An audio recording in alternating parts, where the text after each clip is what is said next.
Class 10th exercise 3.1 question number 1। Cricket team के एक coach ने 3900 रुपये में 3 बल्ले तथा 6 गेंदें खरीदी। बाद में उसने एक और बल्ला तथा उसी प्रकार की 3 गेंदें 1300 रुपये में खरीदी। इस स्थिति को बीजगणितीय तथा ज्यामितीय रूप में व्यक्त कीजिए। तो बेटा बीजगणितीय का मतलब है कि उसको हम समीकरण के रूप में परिवर्तित कर दें इस हिंदी लैंग्वेज को, और ज्यामिति का मतलब है उसको हम आरेख यानी एक्स वाई तल में स्थित करके रेखा के रूप में परिवर्तित कर दें, जिसे हम आलेखी विधि कहते हैं। चलिए क्वेश्चन नंबर 1। तो हमने मान लिया, माना एक बल्ले की कीमत x रुपये और एक गेंद की कीमत y रुपये। फर्स्ट शर्त से जैसा कि उसमें लिखा है 3 बल्ले और 6 गेंदें, तो ये हो जाएगा 3x + 6y = 3900, equation number first. Second शर्त में लिखा है एक बल्ला और 3 गेंदें फिर खरीदी उसने, तो एक बल्ला यानी 1x + 3y = 1300 रुपये, सेकंड इक्वेशन। अब हमें ये तो पहला आंसर हो गया आपका, जिसमें उसने कहा था कि इसको मतलब बीजगणितीय रूप में निरूपित करो, तो ये आपका बीजगणितीय रूप आ गया। इसके बाद उसने कहा है कि इसको ज्यामितीय रूप में परिवर्तित करो, तो ज्यामितीय रूप में परिवर्तित करने का है जो हमने कल आपको 3 विधियां बताई थी, उसमें से पहली विधि होती है आलेखी विधि, जिसे ग्राफी विधि भी कहते हैं, ज्यामिति विधि भी कहते हैं। कहीं पे भी क्वेश्चन में आलेखी लिखा हो, ज्यामिति लिखा हो या ग्राफी लिखा हो, तो हमें इसी प्रकार से हल करना है। मान के चलिए ये आलेखी विधि आपको हम बता रहे हैं। तो यहाँ पे देखिए समीकरण नंबर 1 से ले लिया क्वेश्चन, समीकरण नंबर 1 लिख लिया हमने, 3x + 6y = 3900। अब यहाँ पे हमने x = 0 रख दिया इसमें, तो ये 0 हो जाएगा, 0 + 6y = 3900, 6y = 3900, y इक्वल हो जाएगा 3900/6, 6 से काट दिया, 650 आ गया, y की वैल्यू आ गई 650।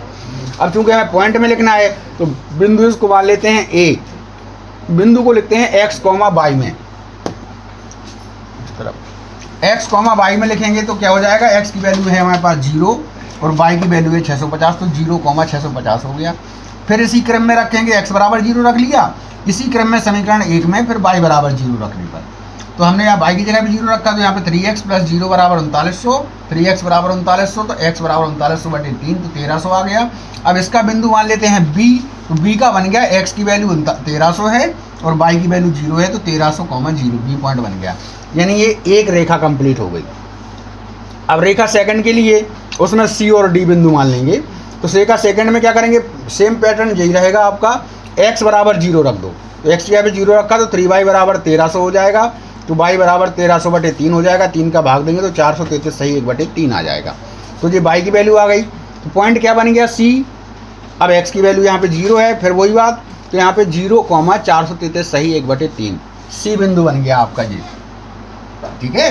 अब यहाँ पे देखेंगे, अब फिर इसी क्रम में समीकरण सेकंड में फिर y = 0 रख दो, तो यहाँ पे x + 0 = 1300 हो जाएगा, तो x = 1300, इसका पॉइंट d बन गया, x की वैल्यू 1300 है, तो 1300, 0, ये 0 लिखा हुआ है, ठीक है बेटा,